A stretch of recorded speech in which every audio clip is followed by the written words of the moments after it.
ngasi mayang mafamda explanation gidamakta pujaregleba film asidi Fana.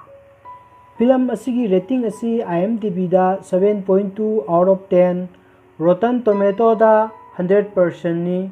Film asi yamna maming sakiwa film amani.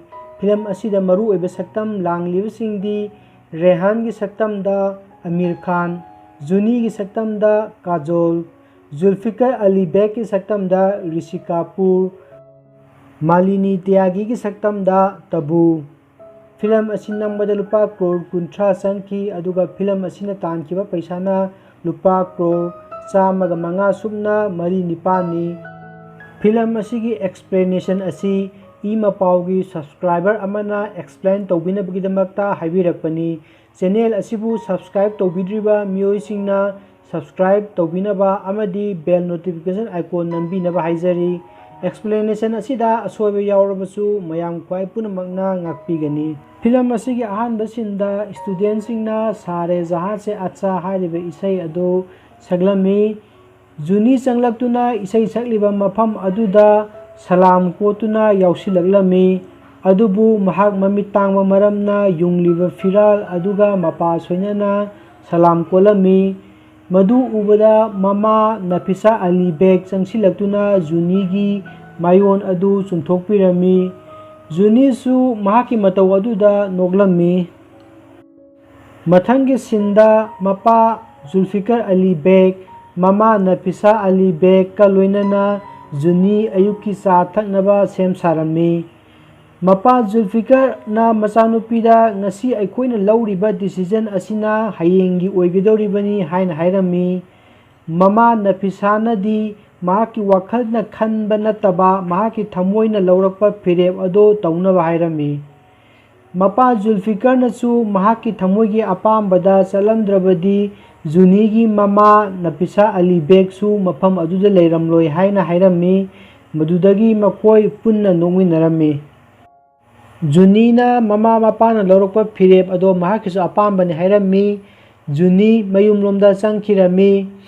Mama Nafisana magi friends thengnare haibadi Zulfikar thengnare.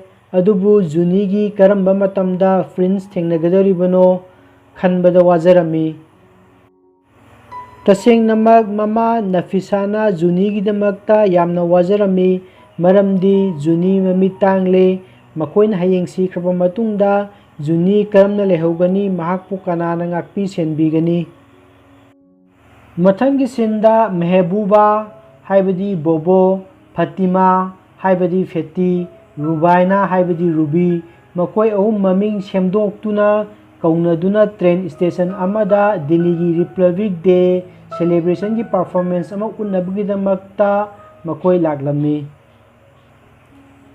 Performance unnabugidamakta lagliba team adugi jagoi gi oja Helena lakminariba nupi macha sing aduda makoigi bag sing adu train gi famfam aduda thambagi mahutta mathakta thamnaba hairami.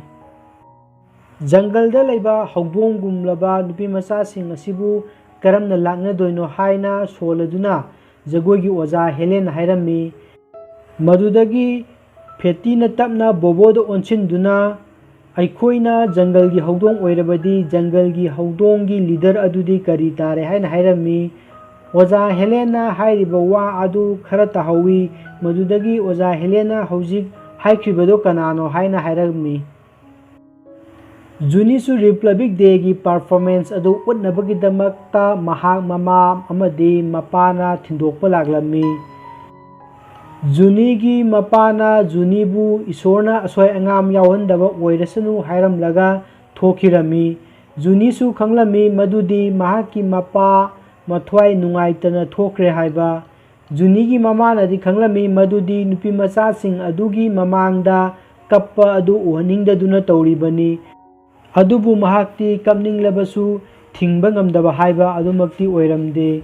Junigi mama Nafisana Junina hingnabagidamakta kariguma khara tawgadabani adubu mangonda akiba amadi fawrami. Junina hairami karigi kiribano aibu aigi prince phanglaroi haibagira. Mama na hairami madudi nang ubada nangonda paktharak lagadabani. Juni na hairai ꯑꯗꯨꯗꯤ train ꯁ꯭ꯇꯦꯁꯟꯗ ꯂꯩꯕ ꯄꯣꯠꯆꯩ ꯊꯥꯡꯕ ꯃꯤ ꯍꯥꯏꯕꯗꯤ ꯀꯨꯂꯤꯒꯨꯝꯕ ꯑꯣꯏꯗꯣꯏꯔꯥ? ꯃꯃꯥꯅ ꯍꯥꯏꯔꯛꯏ, ꯅꯠꯇꯦ, ꯀꯨꯂꯤꯁꯨ ꯑꯣꯏꯔꯣꯏ, ꯕꯦꯒ ꯊꯥꯡꯕ ꯃꯤꯁꯨ ꯑꯣꯏꯔꯣꯏ, ꯃꯍꯥꯛꯅ ꯅꯪꯒꯤ ꯊꯃꯣꯏ ꯄꯨꯗꯨꯅ ꯆꯠꯈꯤꯒꯅꯤ꯫ ꯑꯁꯨꯝꯅ ꯃꯃꯥ ꯃꯆꯥ ꯋꯥꯔꯤ ꯁꯥꯅꯗꯨꯅ ꯅꯣꯛꯃꯤꯟꯅꯩ꯫ ꯍꯧꯖꯤꯛ ꯇ꯭ꯔꯦꯟ ꯆꯠꯂꯝꯗꯥꯏꯒꯤ ꯈꯣꯡꯕ ꯍꯣꯔꯟ ꯑꯗꯨ ꯈꯣꯡꯂꯛꯂꯝꯃꯤ꯫ ꯃꯃꯥ ꯅꯐꯤꯁꯥꯅ ꯃꯆꯥ ꯖꯨꯅꯤꯕꯨ ꯆꯦꯠꯅ ꯀꯣꯟꯗꯨꯅ ꯏꯁꯣꯔꯗ ꯑꯁꯣꯏ ꯑꯉꯥꯝ ꯌꯥꯎꯗꯅꯕ ꯏꯁꯣꯔꯗ ꯍꯥꯏꯖꯔꯝꯃꯤ꯫ ꯖꯨꯅꯤꯒꯤ ꯃꯃꯥꯅ ꯆꯠꯃꯤꯟꯅꯔꯤꯕ ꯅꯨꯄꯤꯃꯆꯥꯁꯤꯡ ꯑꯗꯨꯗ ꯃꯆꯥꯅꯨꯄꯤꯕꯨ ꯁꯦꯟꯅꯕꯤꯅꯕ ꯑꯃꯗꯤ ꯁꯤꯇꯤ ꯑꯗꯨꯗ ꯂꯩꯔꯤꯕ ꯍꯣꯁꯄꯤꯇꯥꯜ ꯑꯃꯗ ꯃꯃꯤꯠ ꯌꯦꯡꯊꯣꯔꯛꯅꯕꯒꯤꯗꯃꯛꯇ ꯍꯥꯏꯔꯝꯃꯤ꯫ ꯃꯗꯨꯗꯒꯤ ꯖꯨꯅꯤꯒꯤ ꯃꯃꯥ ꯑꯗꯨ ꯇ꯭ꯔꯦꯟ ꯑꯗꯨꯗꯒꯤ ꯀꯨꯝꯊꯈꯤꯔꯝꯃꯤ꯫ ꯖꯨꯅꯤ ꯊꯣꯡꯅꯥꯎꯗꯒꯤ ꯃꯈꯨꯠ ꯇꯤꯡꯊꯣꯔꯛꯇꯨꯅ ꯃꯃꯥꯕꯨ ꯀꯧꯔꯛꯏ ꯑꯗꯨꯒ ꯍꯥꯏꯔꯝꯃꯤ, ꯄ꯭ꯔꯤꯟꯁ ꯑꯗꯨꯅ ꯍꯥꯏꯔꯛꯄꯗ ꯑꯩꯅ ꯀꯔꯤ ꯈꯨꯝꯗꯣꯏꯅꯣ? ꯖꯨꯅꯤꯒꯤ ꯃꯃꯥꯅ ꯍꯥꯏꯔꯛꯏ, ꯅꯪꯒꯤ ꯊꯃꯣꯏꯅꯨꯡꯗꯒꯤ ꯑꯩꯕꯨ ꯃꯥꯡꯈ꯭ꯔꯕꯗꯤ ꯅꯪꯒꯤ ꯅꯨꯡꯁꯤꯕꯗ ꯑꯩꯒꯤ ꯄꯨꯟꯁꯤꯒꯤ ꯑꯔꯣꯏꯕ ꯍꯥꯏꯕꯗꯣ ꯑꯣꯏꯈ꯭ꯔꯁꯅꯨ꯫ ꯃꯊꯪꯒꯤ ꯁꯤꯟꯗ ꯃꯈꯣꯏ ꯗꯤꯜꯂꯤ ꯌꯧꯔꯝꯃꯤ꯫ ꯃꯈꯣꯏ ꯅꯨꯃꯤꯠ 8ꯅꯤ ꯂꯩꯒꯅꯤ꯫ ꯅꯨꯃꯤꯠ 5ꯅꯤ ꯑꯃꯅ ꯁꯣ ꯎꯠꯄꯒꯤ ꯄ꯭ꯔꯣꯒ꯭ꯔꯥꯝ ꯂꯩꯔꯝꯃꯤ ꯑꯗꯨꯒ ꯅꯨꯃꯤꯠ 2ꯅꯤ ꯑꯃꯅ ꯁꯨꯇꯤ ꯂꯩꯔꯝꯃꯤ꯫ ꯅꯨꯄꯤꯃꯆꯥꯁꯤꯡ ꯑꯗꯨꯕꯨ ꯂꯨꯆꯤꯡꯂꯤꯕꯤ ꯑꯣꯖꯥ ꯍꯦꯂꯦꯟꯅ ꯒꯥꯏꯗ ꯑꯗꯨ ꯀꯗꯥꯏꯗ ꯆꯠꯈ꯭ꯔꯦ ꯍꯥꯏꯅ ꯍꯪꯂꯝꯃꯤ꯫ ꯕꯁ ꯑꯗꯨꯒꯤ ꯃꯅꯥꯛꯇ ꯆꯪꯁꯤꯜꯂꯛꯇꯨꯅ ꯕꯜꯋꯟꯗ ꯀꯥꯔꯇꯨꯟ ꯅꯦꯠꯋꯥꯔꯛ ꯍꯥꯏꯅ ꯀꯧꯔꯝꯃꯤ꯫ ꯃꯗꯨꯗꯒꯤ ꯕꯜꯋꯟꯅ ꯍꯥꯏꯔꯝꯃꯤ, ꯑꯩ ꯕꯜꯋꯟꯅꯤ, ꯀꯥꯔꯇꯨꯟ ꯅꯦꯠꯋꯥꯔꯛ ꯅꯠꯇꯦ꯫ ꯃꯗꯨꯗ ꯍꯦꯂꯦꯟꯅ ꯌꯦꯡꯕꯗ ꯃꯥꯟꯕꯗꯒꯤꯅꯤ ꯑꯩꯅ ꯀꯧꯔꯤꯕꯗꯨ ꯍꯥꯏꯅ ꯍꯥꯏꯔꯝꯃꯤ꯫ ꯍꯦꯂꯦꯟꯅ ꯀꯔꯤ ꯄ꯭ꯔꯣꯕ꯭ꯂꯦꯝ ꯂꯩꯔꯕꯒꯦ ꯍꯥꯏꯅ ꯍꯪꯂꯝꯃꯤ꯫ ꯕꯜꯋꯟꯅ ꯍꯦꯗꯂꯥꯏꯠꯇꯒꯤ ꯍꯧꯔꯒ ꯃꯩꯈꯨ ꯊꯣꯛꯐꯝ ꯐꯥꯎꯕ ꯄ꯭ꯔꯣꯕ꯭ꯂꯦꯝꯒꯤ ꯄ꯭ꯔꯣꯕ꯭ꯂꯦꯝ ꯉꯥꯛꯇꯅꯤ ꯍꯥꯏꯅ ꯐꯥꯒꯤ ꯇꯧꯔꯝꯃꯤ꯫ ꯍꯦꯂꯦꯟꯅ ꯕꯜꯋꯟꯗ ꯇꯨꯔ ꯒꯥꯏꯗ ꯑꯗꯨ ꯀꯗꯥꯏꯗ ꯆꯠꯈ꯭ꯔꯦ ꯍꯥꯏꯅ ꯍꯪꯂꯛꯂꯝꯃꯤ꯫ ꯇꯨꯔ ꯒꯥꯏꯗ ꯑꯣꯏꯔꯤꯕ ꯔꯦꯍꯥꯟ ꯕꯁ ꯑꯗꯨꯒꯤ ꯃꯊꯛꯇ ꯍꯤꯞꯇꯨꯅ ꯂꯩꯔꯝꯃꯤ ꯑꯃꯗꯤ ꯕꯁ ꯑꯗꯨꯗꯒꯤ ꯃꯍꯥꯛ ꯆꯣꯡꯊꯔꯛꯂꯝꯃꯤ ꯑꯗꯨꯒ ꯍꯥꯏꯔꯛꯂꯝꯃꯤ, ꯔꯦꯍꯥꯟ ꯈꯥꯟ꯫ ꯅꯨꯄꯤꯃꯆꯥꯁꯤꯡ ꯑꯗꯨꯕꯨ ꯂꯨꯆꯤꯡꯂꯤꯕꯤ ꯑꯣꯖꯥ ꯍꯦꯂꯦꯟꯅ ꯔꯦꯍꯥꯟꯅ ꯀꯕꯤ ꯑꯃ ꯑꯣꯏꯕꯒꯤ ꯃꯑꯣꯡꯗ ꯉꯥꯡ ꯁꯛꯄ ꯇꯧꯕ ꯑꯗꯨ ꯇꯣꯛꯅꯕ ꯑꯃꯗꯤ ꯅꯨꯄꯤꯃꯆꯥꯁꯤꯡ ꯑꯗꯨꯕꯨ ꯕꯁ ꯑꯗꯨꯗ ꯀꯥꯈꯠꯂꯛꯅꯕ ꯍꯥꯏꯔꯝꯃꯤ꯫ ꯔꯦꯍꯥꯟꯅ ꯖꯨꯅꯤꯗ ꯑꯣꯟꯁꯤꯟꯗꯨꯅ ꯃꯥꯕꯨ ꯊꯥꯒꯠꯄꯤꯗ꯭ꯔꯕꯁꯨ ꯈꯨꯗꯥꯡ ꯄꯥꯏꯗꯨꯅ ꯆꯤꯡꯈꯠꯄꯤꯗꯨꯅ ꯍꯦꯜꯞ ꯇꯧꯕꯤꯅꯕ ꯍꯥꯏꯔꯝꯃꯤ꯫ ꯔꯦꯍꯥꯟꯅ ꯇꯤꯡꯊꯣꯛꯂꯛꯂꯤꯕ ꯈꯨꯠ ꯑꯗꯨ ꯖꯨꯅꯤꯅ ꯇꯤꯡꯊꯣꯛꯂꯛꯂꯤꯕ ꯈꯨꯠ ꯑꯅꯤ ꯑꯗꯨ ꯃꯄꯥ ꯆꯥꯅꯔꯝꯗꯦ꯫ ꯃꯗꯨꯗ ꯔꯦꯍꯥꯟꯅ ꯃꯤꯠ ꯇꯥꯡꯕ꯭ꯔꯥ ꯍꯥꯏꯅ ꯍꯪꯂꯝꯃꯤ꯫ ꯖꯨꯅꯤꯅꯁꯨ ꯃꯍꯥꯛ ꯃꯃꯤꯠ ꯇꯥꯡꯂꯦ ꯍꯥꯏꯕꯗꯨ ꯎꯗꯕ꯭ꯔꯥ?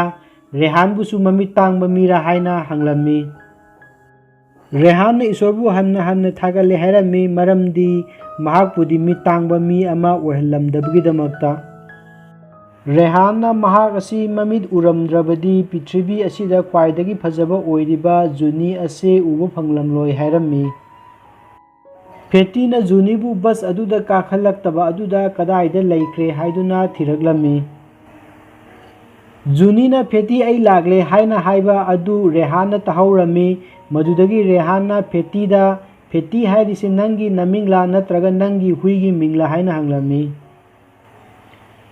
ꯐꯦꯇꯤꯅ ꯔꯦꯍꯥꯟꯗ ꯇꯨꯃꯤꯟꯅ ꯂꯩꯌꯨ ꯍꯥꯏꯅ ꯆꯩꯔꯝꯃꯤ꯫ ꯃꯗꯨꯗꯒꯤ ꯃꯈꯣꯏ ꯕꯁ ꯑꯗꯨ ꯇꯣꯡꯗꯨꯅ ꯂꯥꯛꯏ꯫ ꯁꯨꯝ ꯂꯥꯛꯄꯗ ꯔꯦꯍꯥꯟꯅ ꯕꯣꯕꯣꯗ ꯃꯤꯠꯆꯤ ꯈꯠꯆꯤꯜꯂꯝꯃꯤ꯫ ꯕꯣꯕꯣꯁꯨ ꯅꯣꯛꯏ꯫ ꯐꯦꯇꯤꯗꯤ ꯃꯗꯨ ꯎꯕꯗ ꯌꯥꯝꯅ ꯁꯥꯎꯅꯤꯡꯂꯝꯃꯤ꯫ ꯖꯨꯅꯤ ꯒꯥꯔꯤꯗ ꯇꯣꯡꯅ ꯇꯣꯡꯅ ꯃꯈꯨꯠꯇ ꯀꯇꯥ ꯄꯥꯏꯗꯨꯅ ꯁꯥꯝꯇꯨꯒꯤ ꯐꯤ ꯂꯣꯜꯂꯝꯃꯤ꯫ ꯔꯦꯍꯥꯟꯅ ꯃꯗꯨ ꯎꯕꯗ ꯀꯕꯤ ꯑꯃꯒꯨꯝꯅ ꯁꯩꯊꯥꯔꯝꯃꯤ꯫ ꯑꯇꯩ ꯅꯨꯄꯤꯃꯆꯥꯁꯤꯡ ꯑꯗꯨꯅ ꯔꯦꯍꯥꯟꯕꯨ ꯊꯥꯒꯠꯂꯕꯁꯨ ꯐꯦꯇꯤꯅꯗꯤ ꯑꯁꯥꯎꯕ ꯑꯗꯨ ꯎꯠꯂꯝꯃꯤ ꯑꯃꯗꯤ ꯔꯦꯍꯥꯟꯒꯤ ꯀꯕꯤ ꯁꯥꯗꯨꯅ ꯉꯥꯡ ꯁꯛꯇꯨꯅ ꯇꯧꯔꯤꯕ ꯑꯗꯨ ꯊꯥꯒꯠꯇꯅꯕ ꯃꯃꯥꯟꯅꯕꯤꯁꯤꯡ ꯑꯗꯨꯗ ꯍꯥꯏꯔꯝꯃꯤ꯫ ꯔꯦꯍꯥꯟꯅ ꯖꯨꯅꯤꯗ ꯂꯣꯜꯂꯤꯕ ꯁ꯭ꯋꯤꯇꯔ ꯑꯗꯨ ꯀꯅꯥꯒꯤꯅꯣ ꯍꯥꯏꯅ ꯍꯪꯂꯝꯃꯤ꯫ ꯐꯦꯇꯤꯅ ꯈꯨꯝꯂꯛꯏ, ꯃꯍꯥꯛꯀꯤ ꯄ꯭ꯔꯤꯟꯁꯀꯤꯅꯤ, ꯅꯪꯒꯨꯝꯕ ꯐꯠꯇꯕ ꯃꯤꯒꯤ ꯅꯠꯇꯦ꯫ ꯃꯍꯥꯛꯅ ꯈꯨꯝꯂꯛꯇ꯭ꯔꯤꯕꯁꯦ ꯅꯉꯣꯟꯗ ꯏꯟꯇꯔꯦꯁ ꯂꯩꯇꯕꯒꯤꯅꯤ ꯍꯥꯏꯅ ꯍꯥꯏꯔꯝꯃꯤ꯫ ꯔꯦꯍꯥꯟꯅ ꯐꯥꯒꯤ ꯇꯧꯗꯨꯅ ꯍꯥꯏꯔꯛꯏ, ꯃꯍꯥꯛꯁꯦ ꯋꯥꯁꯨ ꯉꯥꯡꯕ꯭ꯔꯣ?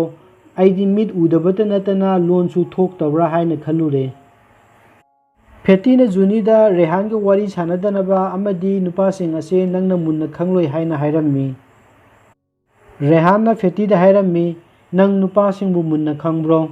ꯃꯗꯨꯗ ꯐꯦꯇꯤꯅ ꯇꯨꯃꯤꯟꯅ ꯂꯩꯌꯨ ꯍꯥꯏꯗꯨꯅ ꯔꯦꯍꯥꯟꯕꯨ ꯆꯩꯔꯝꯃꯤ꯫ ꯔꯦꯍꯥꯟꯅ ꯅꯨꯄꯤꯃꯆꯥꯁꯤꯡ ꯑꯗꯨꯕꯨ ꯂꯛꯅ ꯂꯛꯅꯗꯨꯅ ꯁꯨꯝ ꯂꯥꯛꯄꯗꯨꯅ ꯃꯈꯣꯏ ꯂꯥꯜ ꯀꯤꯂꯥ ꯌꯧꯔꯦ꯫ ꯔꯦꯍꯥꯟꯗ ꯐꯣꯟ ꯑꯃ ꯂꯥꯛꯂꯤꯉꯩꯗ ꯖꯨꯅꯤꯅ ꯕꯣꯕꯣꯗ ꯔꯦꯍꯥꯟꯁꯦ ꯌꯦꯡꯕꯗ ꯀꯃꯥꯏ ꯇꯧꯒꯦ ꯍꯥꯏꯅ ꯍꯪꯂꯝꯃꯤ꯫ ꯕꯣꯕꯣꯅ ꯖꯨꯅꯤꯗ ꯍꯥꯏꯔꯝꯃꯤ, ꯌꯥꯝꯅ ꯆꯥꯛꯆꯩ꯫ ꯔꯨꯕꯥꯏꯅꯥꯅꯗꯤ ꯔꯦꯍꯥꯟ ꯑꯁꯤ ꯌꯥꯝꯅ ꯍꯩꯅꯗꯕ ꯃꯤ ꯑꯃꯅꯤ ꯍꯥꯏꯔꯝꯃꯤ꯫ ꯐꯦꯇꯤꯅ ꯕꯣꯕꯣꯕꯨ ꯃꯈꯨꯠ ꯂꯩꯊꯦꯛꯇꯨꯅ ꯋꯥ ꯍꯪꯂꯝꯃꯤ, ꯃꯗꯨꯗ ꯕꯣꯕꯣꯅ ꯍꯥꯏꯔꯛꯏ, ꯃꯍꯥꯛꯀꯤ ꯃꯑꯣꯡ ꯑꯁꯤꯗꯗꯤ ꯑꯐꯕ ꯃꯤ ꯃꯥꯜꯂꯤ, ꯑꯗꯨꯕꯨ ꯃꯍꯥꯛꯅ ꯁ꯭ꯇꯨꯄꯤꯗ ꯒꯥꯔꯜ ꯍꯥꯏꯅ ꯍꯥꯏꯔꯛꯏ꯫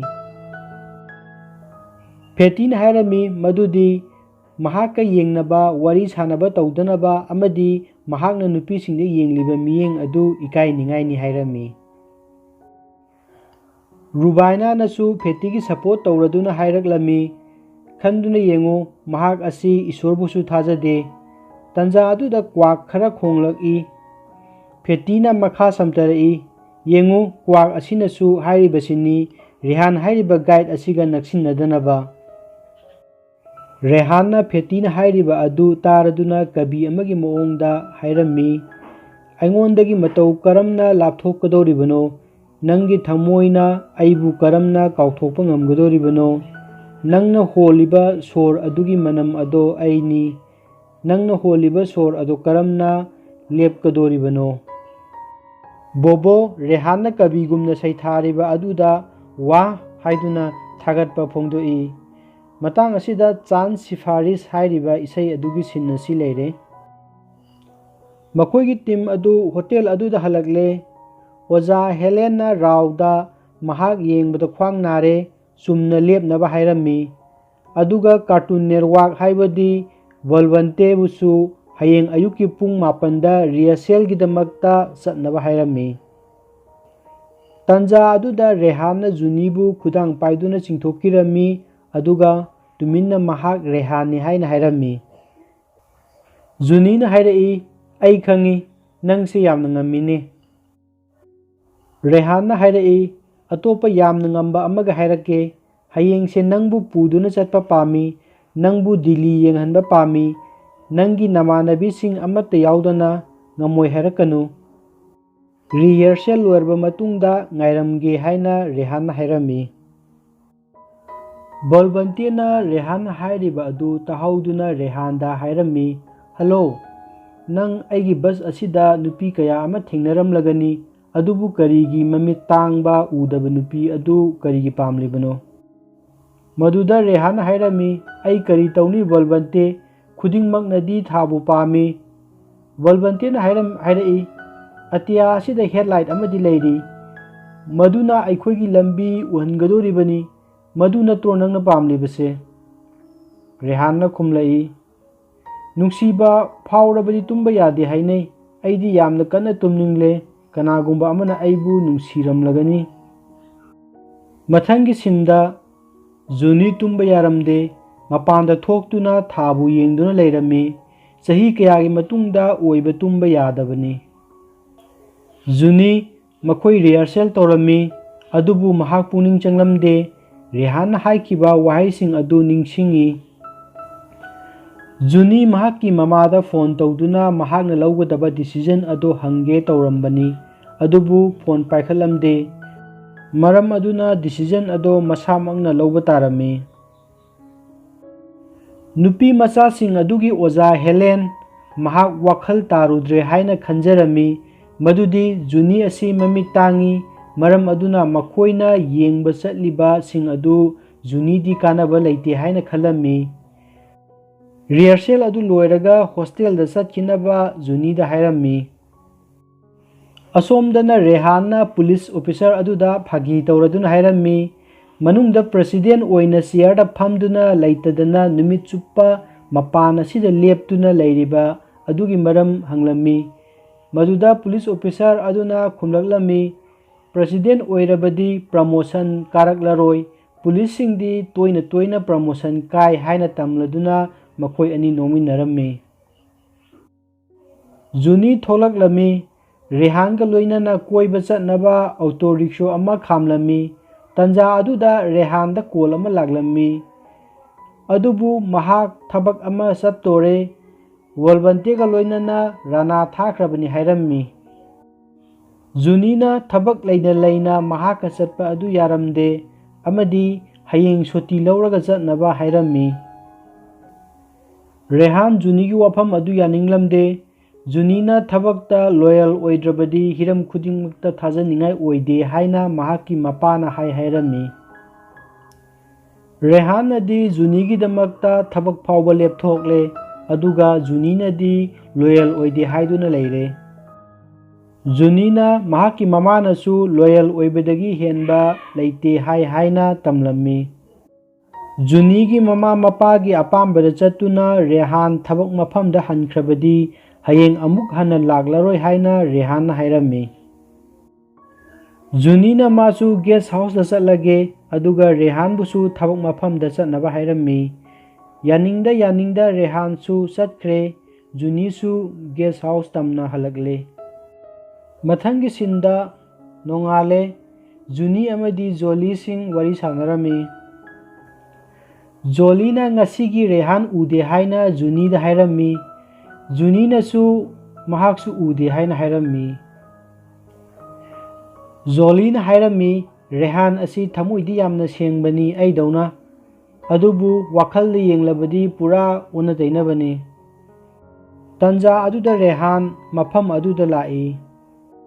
Rehan amadi Juni koiba thoraklami adubu Juni mamit tangbanina karamna Delhi yengdoribano haina Rehan da hairami. Rehan hairami mahaki khonjel asi karam tawi. Juni na khumlami nonglei nungsit laktringegi akhak arau tauba adugumi. Rehan na mahaki manam hanglami maduda Juni na nong na ahanba tarakpagi manam adugumi hairami. Rehan na hairami mahak asi kari mange haina. Juni na khumlami chaknibasingi dress setpa prince adu mali. Madudagi Rehan na makha tarami asumnani nangna Delhi yenggadoribasi. Rehan na hairami Aurangzeb na mahaki mayamba mangak kaktuna mafam asida yanki. Nangna lepliba mafam adumaktadani British na Bahadur Shah Zafar gi macha amadi masu nangi tung adumaktadani hatkibani. Juni na hairai Rehan yare aikoi mafam asi thadoktuna chatlasi. Rehan na hairai mafam asi inai takibagi wari kaya laiba mafam amani.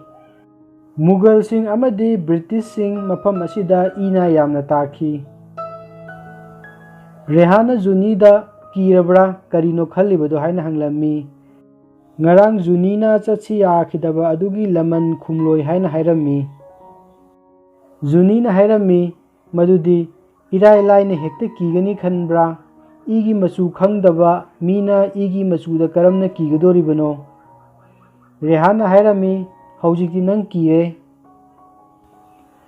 Asomdana Zulfikar Delhi da chatkani amadi machanupibu puduna lakani hairami.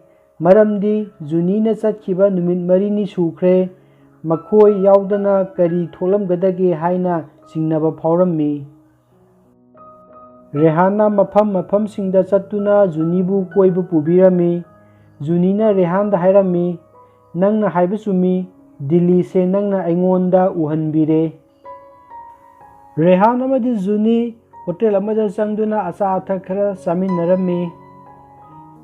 Mathangi sinda Pheti na Juni da hairami aidi thajarude nangna aingonda oidaba ngangi. Maduda Juni na madugi maramdi nangsi imanabi oirambadagi Hitler oiragle. Maduda Pheti na hairami aibu Hitler aina nangbu asoi angam yaudanabgidamakta ngaksinbiribani. Maduda Juni na khumlami madu aingonda natte aigi mit udaba asidani. Madudagi Pheti na hairai aina nangbu karamna wakhan tahangadoribano. Mahak haibadi Rehan ase nangga chanaba haibadu oide. Juni na khumlai chanaramdabadi yai adubu aibu nungaihali amadi aibu hingningbagi asa phawhalli. Adubu Pheti na di Rehan hairiba guide asi yamna pamde haina hairammi. Pheti na hairai oiningba oidunasu aina Rehan hairiba guide aduga nangga chatminahaloi. Madudagi Pheti na Juni da mai muthatlo hairamlaga makhoi tumkhre. ꯃꯊꯪꯒꯤ ꯅꯨꯃꯤꯠꯇ ꯖꯨꯅꯤ ꯈꯣꯏ 26 ꯖꯅꯋꯥꯔꯤꯒꯤꯗꯃꯛꯇ performance ꯎꯠꯄ ꯂꯥꯛꯂꯝꯃꯤ꯫ Performance ꯎꯠꯄ ꯂꯣꯏꯔꯗꯨꯅ ꯖꯨꯅꯤ ꯔꯦꯍꯥꯟꯒ ꯆꯠꯂꯨꯒꯦ ꯍꯥꯏꯗꯨꯅ ꯃꯃꯥꯟꯅꯕꯤꯁꯤꯡꯗ ꯍꯥꯏꯔꯝꯂꯒ ꯊꯣꯛꯂꯛꯂꯝꯃꯤ꯫ ꯃꯗꯨꯗꯒꯤ ꯔꯦꯍꯥꯟ ꯊꯦꯡꯅꯔꯦ꯫ ꯔꯦꯍꯥꯟꯅ ꯖꯨꯅꯤꯕꯨ ꯂꯥꯏꯁꯪ ꯑꯃꯗ ꯄꯨꯔꯛꯇꯨꯅ ꯂꯥꯏ ꯈꯨꯔꯨꯝꯂꯝꯃꯤ꯫ ꯔꯦꯍꯥꯟ ꯑꯃꯗꯤ ꯖꯨꯅꯤ ꯂꯝꯕꯤ ꯑꯃ ꯀ꯭ꯔꯣꯁꯤꯡ ꯇꯧꯅꯕ ꯍꯣꯠꯅꯔꯤꯉꯩꯗ ꯔꯦꯍꯥꯟꯗ ꯐꯣꯟ ꯂꯥꯛꯂꯝꯃꯤ꯫ ꯔꯦꯍꯥꯟꯅ ꯋꯥꯔꯤ ꯁꯥꯟꯅꯔꯤꯉꯩꯗ ꯖꯨꯅꯤꯅ ꯂꯝꯕꯤ ꯑꯗꯨ ꯀ꯭ꯔꯣꯁ ꯇꯧꯒꯦ ꯇꯧꯕꯗ ꯀꯥꯔ ꯑꯃꯅ ꯖꯨꯅꯤꯕꯨ ꯊꯣꯝꯒꯦ ꯇꯧꯔꯝꯃꯤ꯫ ꯔꯦꯍꯥꯟꯅ ꯖꯨꯅꯤꯗ ꯆꯩꯔꯝꯃꯤ꯫ ꯃꯗꯨꯗ ꯖꯨꯅꯤꯅ ꯍꯥꯏꯔꯝꯃꯤ, ꯅꯨꯄꯥ ꯅꯨꯄꯤ ꯑꯍꯥꯟꯕ ꯎꯅꯕꯗ ꯑꯃꯅ ꯑꯃꯗ ꯏꯝꯄ꯭ꯔꯦꯁ ꯄꯤꯅꯕ ꯍꯣꯠꯅꯕ ꯑꯗꯨꯒꯨꯝꯅ ꯑꯩꯁꯨ ꯇꯧꯔꯨꯕꯅꯤ꯫ ꯖꯨꯅꯤꯅ ꯃꯍꯥꯛ ꯁꯣꯏꯈ꯭ꯔꯦ ꯍꯥꯏꯅ ꯍꯥꯏꯔꯝꯃꯤ꯫ ꯃꯗꯨꯗ ꯔꯦꯍꯥꯟꯅ, ꯖꯨꯅꯤ ꯅꯍꯥꯛꯀꯤ ꯄꯨꯟꯁꯤꯁꯤ ꯌꯥꯝꯅ ꯇꯥꯡꯏ, ꯑꯔꯦꯝꯕꯗ ꯃꯥꯡꯍꯟꯒꯅꯨ ꯍꯥꯏꯔꯝꯃꯤ꯫ ꯃꯗꯨꯗ ꯖꯨꯅꯤꯅ ꯀꯔꯤꯒꯨꯝꯕ ꯈꯔ ꯐꯪꯅꯕꯒꯤꯗꯃꯛꯇ ꯀꯔꯤꯒꯨꯝꯕ ꯈꯔ ꯃꯥꯡꯕ ꯇꯥꯕꯅꯤ ꯍꯥꯏꯅ ꯃꯃꯥꯅ ꯍꯥꯏ ꯍꯥꯏꯅ ꯖꯨꯅꯤꯅ ꯇꯝꯂꯝꯃꯤ꯫ ꯃꯗꯨꯗꯒꯤ ꯔꯦꯍꯥꯟꯅ ꯍꯥꯏꯔꯛꯂꯝꯃꯤ, ꯏꯃꯥꯅ ꯃꯁꯤ ꯍꯥꯏ, ꯏꯄꯥꯅ ꯃꯗꯨ ꯍꯥꯏ, ꯖꯨꯅꯤꯅꯗꯤ ꯀꯔꯤ ꯍꯥꯏꯔꯤꯒꯦ? ꯃꯗꯨꯗ ꯖꯨꯅꯤꯅ ꯋꯥꯍꯪ ꯑꯗꯣ ꯀꯅꯥ ꯑꯃꯠꯇꯅ ꯃꯉꯣꯟꯗ ꯍꯪꯂꯛꯇꯦ ꯍꯥꯏꯅ ꯍꯥꯏꯔꯝꯃꯤ꯫ ꯔꯦꯍꯥꯟꯅ ꯃꯥꯅ ꯍꯪꯂꯤꯁꯤꯅꯤ ꯍꯥꯏꯅ ꯍꯥꯏꯔꯝꯃꯤ꯫ ꯃꯗꯨꯗ ꯖꯨꯅꯤꯅ ꯈꯨꯝꯂꯝꯃꯤ ꯃꯍꯥꯛꯅ ꯔꯦꯍꯥꯟꯕꯨ ꯄꯥꯝꯃꯤ ꯍꯥꯏꯅ꯫ ꯃꯗꯨꯗꯒꯤ ꯃꯈꯣꯏ ꯆꯠꯂꯁꯤ ꯍꯥꯏꯗꯨꯅ ꯑꯣꯛꯇꯣ ꯑꯃ ꯇꯣꯡꯗꯨꯅ ꯍꯜꯂꯛꯃꯤꯟꯅꯔꯝꯃꯤ꯫ ꯃꯊꯪꯒꯤ ꯅꯨꯃꯤꯠꯇ ꯖꯨꯅꯤ ꯐꯝꯗꯨꯅ ꯂꯩꯔꯝꯃꯤ ꯑꯃꯗꯤ ꯔꯦꯍꯥꯟꯕꯨ ꯉꯥꯏꯔꯝꯃꯤ꯫ ꯇꯥꯟꯖꯥ ꯑꯗꯨꯗ ꯕꯣꯕꯣ ꯆꯪꯂꯛꯂꯝꯃꯤ꯫ ꯖꯨꯅꯤꯅ ꯍꯧꯖꯤꯛ ꯐꯥꯎꯕ ꯂꯥꯛꯇꯦ ꯍꯥꯏꯗꯨꯅ ꯁꯣꯜꯂꯝꯃꯤ꯫ ꯃꯗꯨꯗ ꯕꯣꯕꯣꯅ, ꯉꯁꯤꯗꯤ ꯑꯔꯣꯏꯕ ꯅꯨꯃꯤꯠꯅꯤ, ꯃꯗꯨꯅ ꯅꯉꯣꯟꯗ ꯒꯤꯐ ꯄꯤꯅꯕꯒꯤꯗꯃꯛꯇ ꯁꯦꯝ ꯁꯥꯕꯒꯤ ꯑꯣꯏꯔꯝꯒꯅꯤ ꯍꯥꯏꯅ ꯍꯥꯏꯔꯝꯃꯤ꯫ ꯃꯗꯨꯗ ꯖꯨꯅꯤꯅ ꯔꯦꯍꯥꯟ ꯃꯁꯥꯃꯛꯁꯦ ꯃꯍꯥꯛꯀꯤꯗꯃꯛꯇꯗꯤ ꯒꯤꯐꯅꯤ ꯍꯥꯏꯅ ꯍꯥꯏꯔꯝꯃꯤ꯫ ꯔꯦꯍꯥꯟ ꯂꯥꯛꯇ꯭ꯔꯕ ꯑꯗꯨꯗꯗꯤ ꯖꯨꯅꯤꯅ ꯃꯊ꯭ꯋꯥꯏ ꯅꯨꯡꯉꯥꯏꯇꯅ ꯃꯃꯥꯗ ꯐꯣꯟ ꯇꯧꯔꯝꯃꯤ꯫ ꯃꯃꯥꯅ ꯃꯈꯣꯏꯒꯤ ꯄꯔꯐꯣꯔꯃꯦꯟꯁꯇꯣ ꯇꯤꯚꯤꯗ ꯎꯔꯦ, ꯌꯥꯝꯅ ꯐꯖꯩ ꯍꯥꯏꯅ ꯊꯥꯒꯠꯂꯛꯂꯝꯃꯤ꯫ ꯖꯨꯅꯤꯅ ꯃꯃꯥꯗ ꯋꯥꯔꯤ ꯈꯔ ꯁꯥꯅꯤꯡꯏ ꯍꯥꯏꯅ ꯍꯥꯏꯔꯝꯃꯤ꯫ ꯖꯨꯅꯤꯒꯤ ꯃꯃꯥꯅ ꯀꯔꯤ ꯋꯥꯅꯣ ꯍꯥꯏꯅ ꯍꯪꯂꯛꯂꯝꯃꯤ꯫ ꯖꯨꯅꯤꯅ ꯍꯥꯏꯔꯝꯃꯤ ꯃꯍꯥꯛꯀꯤ ꯃꯃꯥꯅ ꯑꯍꯥꯟꯕ ꯃꯍꯥꯛꯀꯤ ꯃꯄꯥꯒ ꯊꯦꯡꯅꯕ ꯃꯇꯝꯗ ꯃꯃꯥꯅ ꯍꯣꯁꯄꯤꯇꯥꯜꯗ ꯂꯩꯔꯤꯉꯩꯗ ꯃꯄꯥ ꯑꯗꯨ ꯂꯥꯛꯇ꯭ꯔꯕꯗꯤ ꯃꯍꯥꯛ ꯀꯔꯤ ꯇꯧꯒꯅꯤ ꯍꯥꯏꯅ ꯍꯪꯂꯝꯃꯤ꯫ ꯖꯨꯅꯤꯅ ꯃꯃꯥꯗ ꯋꯥꯍꯪ ꯑꯁꯤ ꯍꯪꯂꯤꯕꯁꯤ ꯃꯄꯥꯅ ꯅꯍꯥ ꯑꯣꯏꯔꯤꯉꯩꯗ ꯐꯨꯠꯕꯣꯜ ꯃꯦꯆ ꯑꯃ ꯁꯥꯟꯅꯕ ꯃꯇꯝꯗ ꯃꯄꯥꯅ ꯀꯥꯎꯔꯛꯄ ꯕꯣꯜ ꯑꯃꯅ ꯃꯍꯥꯛꯀꯤ ꯃꯃꯥꯒꯤ ꯃꯃꯥꯏꯗ ꯄꯥꯟꯗꯨꯅ ꯍꯣꯁꯄꯤꯇꯥꯂꯥꯏꯖ ꯇꯧꯈꯤꯔꯝꯃꯤ꯫ ꯃꯇꯝ ꯑꯗꯨꯗ ꯃꯄꯥ ꯑꯗꯨ ꯍꯣꯁꯄꯤꯇꯥꯜꯗ ꯂꯥꯛꯇ꯭ꯔꯕꯗꯤ ꯀꯔꯤ ꯇꯧꯒꯗꯒꯦ ꯍꯥꯏꯅ ꯖꯨꯅꯤꯅ ꯃꯃꯥꯗ ꯍꯪꯂꯤꯕꯅꯤ꯫ ꯖꯨꯅꯤꯒꯤ ꯃꯃꯥꯅ ꯍꯥꯏꯔꯝꯃꯤ, ꯑꯗꯨꯒꯨꯝꯂꯕ ꯃꯤꯁꯕꯤꯍꯦꯕ ꯑꯣꯏꯕ ꯁꯥꯖꯠ ꯑꯗꯨ ꯀꯔꯤꯒꯤ ꯆꯠꯂꯤꯕꯅꯣ ꯍꯥꯏꯅ ꯍꯪꯒꯅꯤ ꯍꯥꯏꯔꯝꯃꯤ꯫ ꯑꯃꯗꯤ ꯈꯨꯗꯛꯇ ꯂꯦꯞꯅꯕꯁꯨ ꯍꯥꯏꯒꯅꯤ ꯍꯥꯏꯅ ꯍꯥꯏꯔꯝꯃꯤ꯫ ꯃꯗꯨꯗꯒꯤ ꯖꯨꯅꯤꯅ ꯍꯥꯏꯔꯛꯏ, ꯃꯥꯁꯨ ꯑꯗꯨꯝꯅ ꯇꯧꯒꯗ꯭ꯔꯥ? ꯃꯗꯨꯗꯒꯤ ꯃꯃꯥꯅ ꯒ꯭ꯌꯥꯟ ꯇꯥꯔꯗꯨꯅ ꯀꯅꯥꯅꯣ ꯃꯍꯥꯛ ꯑꯗꯣ ꯍꯥꯏꯅ ꯍꯪꯂꯛꯂꯝꯃꯤ꯫ ꯖꯨꯅꯤꯅ ꯔꯦꯍꯥꯟ ꯀꯧꯏ ꯍꯥꯏꯔꯝꯃꯤ꯫ ꯃꯗꯨꯗ ꯃꯃꯥꯅ, ꯅꯪ ꯃꯍꯥꯛꯄꯨ ꯅꯨꯡꯁꯤꯕ꯭ꯔꯥ ꯍꯥꯏꯅ ꯍꯪꯂꯝꯃꯤ꯫ ꯇꯥꯟꯖꯥ ꯑꯗꯨꯗ ꯃꯄꯥ ꯑꯗꯨꯅ ꯃꯃꯥꯗ, ꯀꯔꯤꯅꯣ ꯅꯪꯅ ꯍꯥꯏꯔꯤꯕꯗꯨꯕꯣ, ꯐꯣꯟ ꯑꯗꯨ ꯑꯩꯉꯣꯟꯗ ꯄꯤꯔꯛꯎ ꯍꯥꯏꯅ ꯃꯄꯥꯅ ꯍꯥꯏꯔꯝꯃꯤ꯫ ꯖꯨꯅꯤꯅ ꯈꯨꯝꯂꯛꯂꯝꯃꯤ, ꯍꯣꯏ꯫ ꯃꯗꯨꯗꯒꯤ ꯃꯃꯥꯅ, ꯅꯪ ꯀꯔꯤ ꯗꯤꯁꯤꯖꯟ ꯂꯧꯔꯕꯒꯦ ꯍꯥꯏꯅ ꯍꯪꯂꯝꯃꯤ꯫ ꯖꯨꯅꯤꯅ ꯈꯨꯝꯂꯛꯂꯝꯃꯤ, ꯈꯪꯗꯦ, ꯔꯦꯍꯥꯟꯅ ꯃꯍꯥꯛ ꯅꯨꯡꯁꯤꯔꯝꯒꯅꯤ ꯍꯥꯏꯕ ꯊꯥꯖꯗꯦ꯫ ꯖꯨꯅꯤꯒꯤ ꯃꯃꯥꯅ ꯍꯥꯏꯔꯛꯏ, ꯊꯋꯥꯏ ꯑꯗꯨ ꯄꯤꯌꯨ, ꯅꯍꯥꯛꯀꯤ ꯅꯨꯡꯁꯤꯕꯗ ꯊꯋꯥꯏ ꯐꯥꯎꯕ ꯀꯠꯊꯣꯛꯄ ꯉꯝꯕ ꯃꯤ ꯑꯗꯨꯗ꯫ ꯃꯊꯪꯒꯤ ꯁꯤꯟꯗ ꯔꯦꯍꯥꯟ ꯇꯨꯔꯤꯁꯁꯤꯡꯕꯨ ꯒꯥꯏꯗ ꯇꯧꯗꯨꯅ ꯂꯥꯛꯂꯝꯃꯤ꯫ ꯖꯨꯅꯤꯁꯨ ꯖꯒꯥ ꯑꯗꯨꯗ ꯐꯝꯗꯨꯅ ꯂꯩꯔꯝꯃꯤ꯫ ꯖꯨꯅꯤꯅ ꯁꯩꯊꯥꯗꯨꯅ ꯍꯥꯏꯔꯝꯃꯤ, ꯑꯩꯗꯤ ꯃꯤꯠ ꯇꯥꯡꯂꯦ, ꯑꯗꯨꯕꯨ ꯃꯤꯠ ꯇꯥꯡꯗꯕ ꯅꯪꯅꯗꯤ ꯑꯩꯕꯨ ꯎꯕ ꯉꯝꯗꯦ꯫ ꯀꯥꯎꯒꯦ ꯈꯟꯅ ꯑꯩꯕꯨ ꯀꯥꯎꯈꯤꯕ ꯑꯣꯏꯔꯕꯗꯤ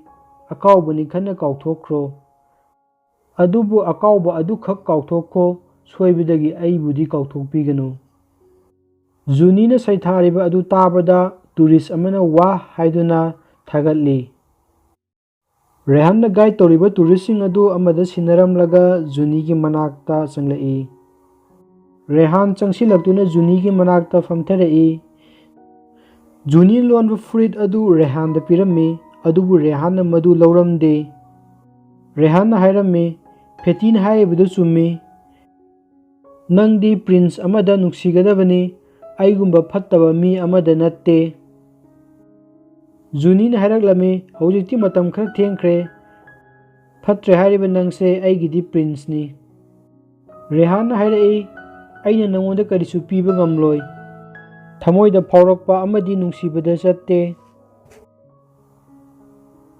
ꯅꯨꯄꯤꯁꯤꯡꯁꯦ ꯑꯩꯒꯤ ꯃꯐꯝꯗꯗꯤ ꯁꯍꯔꯒꯨꯝꯕꯅꯤ, ꯃꯇꯝ ꯈꯔ ꯑꯃꯨꯛ ꯄꯨꯜꯂꯝ, ꯑꯇꯣꯞꯄ ꯑꯃꯗ ꯃꯇꯝ ꯈꯔ ꯑꯃꯨꯛ ꯄꯨꯜꯂꯝ, ꯃꯗꯨꯅꯤ ꯑꯩꯁꯦ, ꯍꯣꯡꯕꯁꯨ ꯌꯥꯔꯔꯣꯏꯗꯕ꯫ ꯖꯨꯅꯤꯅ ꯍꯥꯏꯔꯛꯂꯝꯃꯤ, ꯄ꯭ꯔꯤꯟꯁꯀꯤ ꯋꯥꯔꯤ ꯑꯁꯤꯗꯤ ꯃꯪꯂꯥꯟꯗ ꯋꯥꯔꯤꯗ ꯐꯖꯕꯅꯤ, ꯑꯁꯦꯡꯕꯗ ꯅꯠꯇꯦ, ꯑꯗꯨꯕꯨ ꯅꯪꯒ ꯑꯩꯒ ꯊꯦꯡꯅꯔꯤꯕꯁꯤꯗꯤ ꯑꯁꯦꯡꯕꯅꯤ꯫ ꯅꯪ ꯑꯩ ꯂꯥꯏꯕꯛꯅ ꯊꯦꯡꯅꯧ ꯇꯝꯕꯅꯤ꯫ ꯄꯨꯟꯁꯤ ꯆꯨꯞꯄ ꯅꯠꯇ꯭ꯔꯕꯁꯨ ꯂꯩꯔꯤꯕ ꯄꯨꯡ 12 ꯑꯁꯤꯗꯤ ꯅꯪꯒ ꯄꯨꯟꯅ ꯂꯩꯃꯤꯟꯅꯕ ꯌꯥꯏ, ꯉꯁꯤ ꯈꯛꯇꯅꯤ ꯑꯩꯈꯣꯏꯗ ꯐꯪꯂꯤꯕ ꯃꯇꯝꯁꯦ꯫ ꯃꯗꯨꯗꯒꯤ ꯔꯦꯍꯥꯟꯅ ꯍꯥꯏꯔꯛꯂꯝꯃꯤ, ꯑꯩꯒ ꯌꯥꯝꯅ ꯅꯛꯁꯤꯟꯅꯅ ꯂꯩꯕꯁꯦ ꯅꯪꯒꯤ ꯑꯃꯥꯡꯕ ꯑꯣꯏꯔꯛꯀꯅꯤ꯫ ꯃꯗꯨꯗꯒꯤ ꯔꯦꯍꯥꯟ ꯐꯝꯂꯝꯕꯗꯒꯤ ꯍꯧꯒꯠꯇꯨꯅ ꯆꯠꯀꯦ ꯇꯧꯔꯝꯃꯤ꯫ ꯖꯨꯅꯤꯅ ꯍꯥꯏꯔꯝꯃꯤ, ꯅꯪꯒꯤ ꯊꯃꯣꯏꯅꯨꯡꯗꯒꯤ ꯑꯩꯕꯨ ꯃꯥꯡꯈ꯭ꯔꯕꯗꯤ ꯅꯪꯒꯤ ꯅꯨꯡꯁꯤꯕꯗ ꯑꯩꯒꯤ ꯄꯨꯟꯁꯤꯒꯤ ꯑꯔꯣꯏꯕ ꯍꯥꯏꯕꯗꯨ ꯑꯣꯏꯈ꯭ꯔꯁꯅꯨ꯫ ꯃꯗꯨꯗꯒꯤ ꯔꯦꯍꯥꯟꯅ ꯖꯨꯅꯤꯗ ꯍꯥꯏꯔꯛꯂꯝꯃꯤ, ꯅꯪꯅ ꯑꯩꯕꯨ ꯑꯁꯨꯛ ꯌꯥꯝꯅ ꯀꯔꯤꯒꯤꯗꯃꯛꯇ ꯅꯨꯡꯁꯤꯕ ꯉꯝꯂꯤꯕꯅꯣ?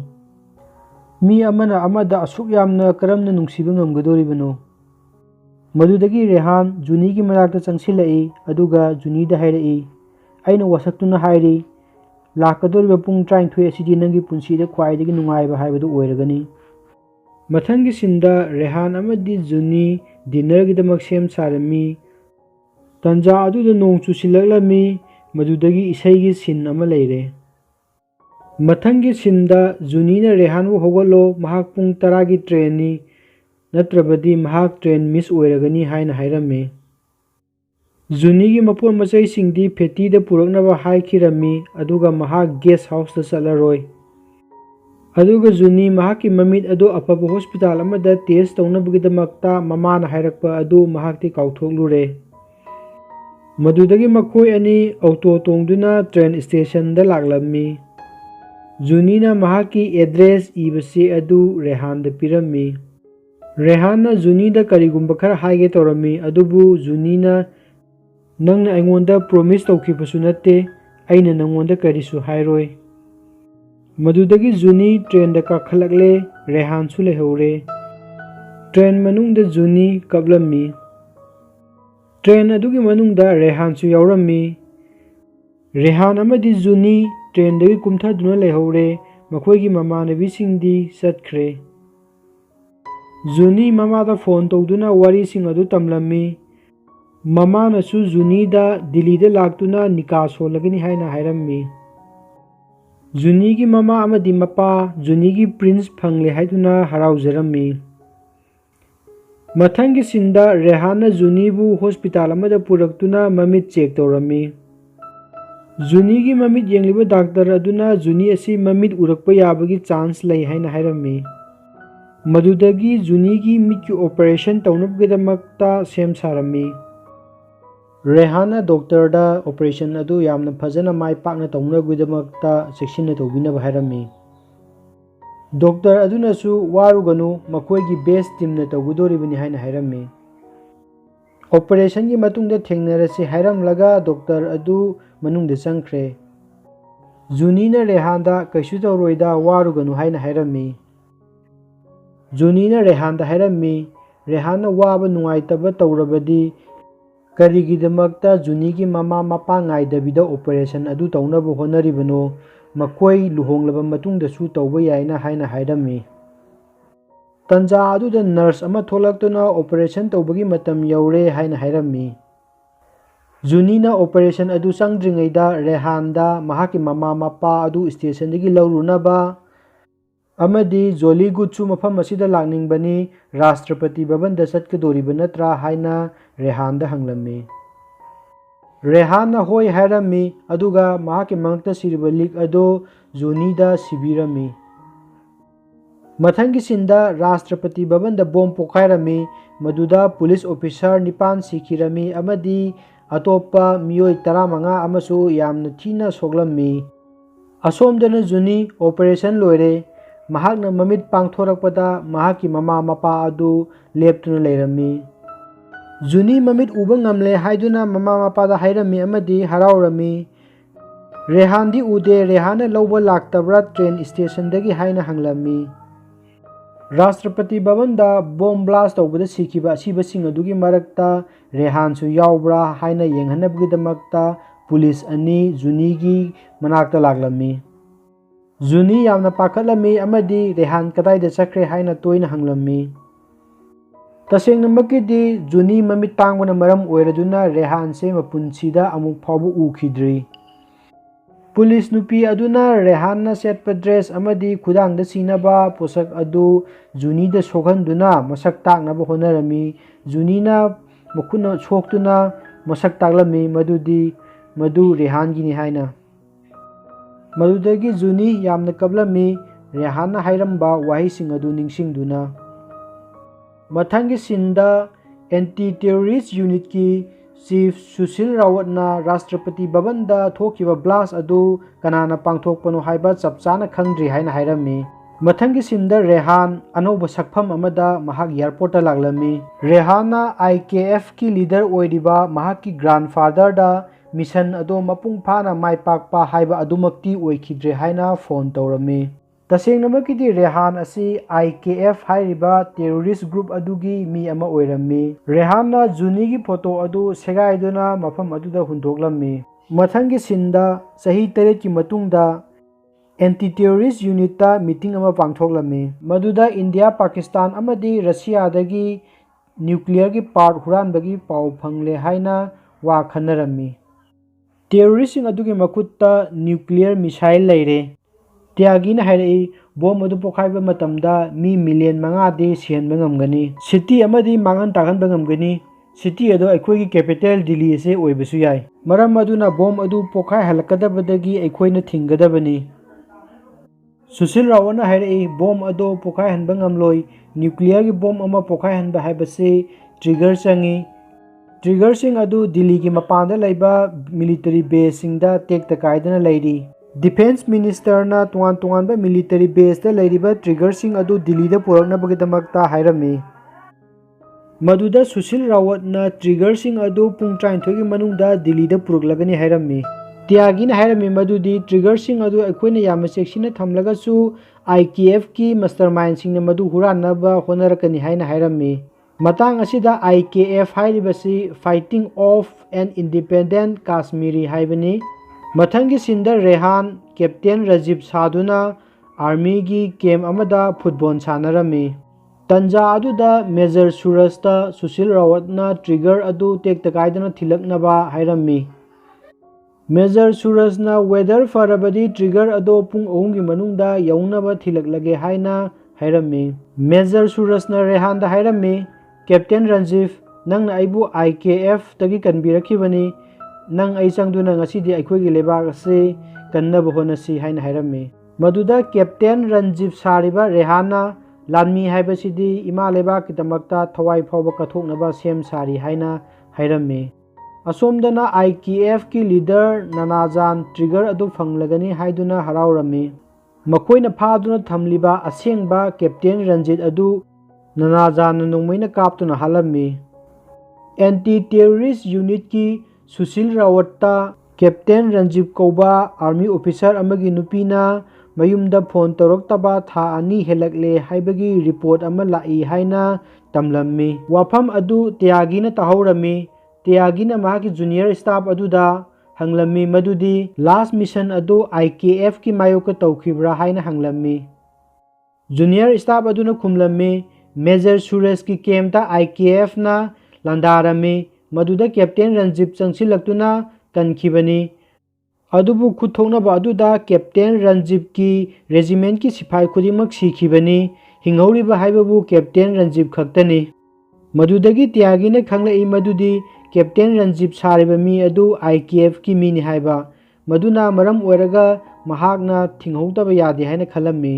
मथंगी सिंदा मेजर सूरज कैप्टन रंजीव सारिबा रेहान अमदी सिपाही खरगा लोइनना हेलीकॉप्टर दा ट्रिगर अदु थिनबा लागलम्मी। कैप्टन रंजीव सारिबा रेहाना चादा पॉइजन हापसिंदुना मेजर सूरज अमदी सिपाही सिंह अदु पिथकलम्मी।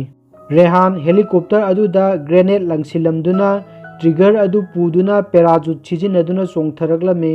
ꯔꯦꯍꯥꯟꯅ ꯅꯅꯥꯖꯥꯟꯗ ꯐꯣꯟ ꯇꯧꯗꯨꯅ ꯍꯥꯏꯔꯝꯃꯤ ꯃꯗꯨꯗꯤ ꯇ꯭ꯔꯤꯒꯔ ꯑꯗꯨ ꯃꯍꯥꯛꯀꯤ ꯃꯈꯨꯠꯇ ꯂꯩꯔꯦ, ꯄꯨꯡ 3ꯒꯤ ꯃꯅꯨꯡꯗꯗꯤ ꯃꯍꯥꯛ ꯌꯧꯔꯛꯂꯒꯅꯤ ꯍꯥꯏꯅ ꯍꯥꯏꯔꯝꯃꯤ꯫ ꯁꯣꯝꯗꯅ ꯇ꯭ꯌꯥꯒꯤꯅ ꯃꯥꯅ ꯈꯜꯂꯨꯕ ꯑꯗꯨ ꯆꯨꯝꯃꯦ꯫ ꯍꯦꯂꯤꯀꯣꯞꯇꯔ ꯀꯥꯏꯈꯤꯕ ꯑꯗꯨ ꯑꯦꯛꯁꯤꯗꯦꯟ ꯅꯠꯇꯦ, ꯍꯦꯂꯤꯀꯣꯞꯇꯔ ꯑꯗꯨꯗ ꯃꯍꯥꯛ ꯑꯗꯨ ꯌꯥꯎꯈꯤꯕꯅꯤ꯫ ꯃꯔꯝ ꯑꯗꯨꯅ ꯃꯐꯝ ꯑꯗꯨꯒꯤ radio signal, satellite, mobile phone ꯈꯨꯗꯤꯡꯃꯛ ꯖꯥꯝ ꯇꯧꯍꯟꯅꯕ ꯇ꯭ꯌꯥꯒꯤꯅ ꯍꯥꯏꯔꯝꯃꯤ꯫ ꯃꯗꯨꯗ ꯁꯨꯁꯤꯜ ꯔꯥꯋꯠꯅ ꯃꯐꯝ ꯑꯗꯨꯗ ꯔꯦꯗꯤꯑꯣ ꯁꯤꯒꯅꯦꯜ ꯖꯥꯝ ꯇꯧꯍꯟꯕ ꯌꯥꯔꯣꯏ, ꯃꯐꯝ ꯑꯗꯨꯗ ꯃꯤꯂꯤꯇꯔꯤ ꯑꯣꯄꯔꯦꯁꯟ ꯇꯧꯔꯤ ꯍꯥꯏꯅ ꯍꯥꯏꯔꯝꯃꯤ꯫ ꯇ꯭ꯌꯥꯒꯤꯅ ꯍꯥꯏꯔꯝꯃꯤ, ꯖꯥꯝ ꯇꯧꯕ ꯌꯥꯗ꯭ꯔꯕꯁꯨ ꯃꯐꯝ ꯑꯗꯨꯗ ꯃꯣꯅꯤꯇꯔ ꯇꯧꯕ ꯐꯥꯎꯕꯗꯤ ꯌꯥꯏꯗꯅ꯫ ꯁꯨꯁꯤꯜ ꯔꯥꯋꯠꯅ ꯃꯐꯝ ꯑꯗꯨꯒꯤ ꯖꯒꯥ ꯈꯨꯗꯤꯡꯃꯛ ꯁꯔꯆ ꯇꯧꯅꯕ ꯍꯥꯏꯔꯝꯃꯤ꯫ ꯃꯗꯨꯗꯒꯤ ꯂꯥꯟꯃꯤꯁꯤꯡꯅ ꯔꯦꯍꯥꯟꯒꯤ ꯃꯇꯨꯡꯗ ꯇꯥꯟꯅꯔꯛꯂꯝꯃꯤ꯫ ꯇꯥꯟꯅꯔꯛꯂꯤꯕ ꯁꯤꯐꯥꯏ ꯑꯃ ꯔꯦꯍꯥꯟꯅ ꯊꯥꯡꯅ ꯊꯤꯟꯗꯨꯅ ꯍꯥꯠꯂꯝꯃꯤ꯫ ꯃꯗꯨꯒꯤ ꯃꯇꯨꯡꯗ ꯁꯤꯐꯥꯏ ꯑꯃꯅ ꯆꯦꯟꯁꯤꯜꯂꯛꯇꯨꯅ ꯔꯦꯍꯥꯟꯕꯨ ꯃꯕꯨꯛꯇ ꯊꯥꯡꯅ ꯊꯤꯜꯂꯝꯃꯤ꯫ ꯊꯥꯡ ꯑꯗꯨ ꯔꯦꯍꯥꯟꯅ ꯁꯠꯇꯣꯛꯂꯒ ꯁꯤꯐꯥꯏ ꯑꯗꯨꯗ ꯊꯤꯟꯗꯨꯅ ꯁꯤꯐꯥꯏ ꯑꯗꯨ ꯑꯃꯨꯛ ꯍꯥꯠꯂꯝꯃꯤ꯫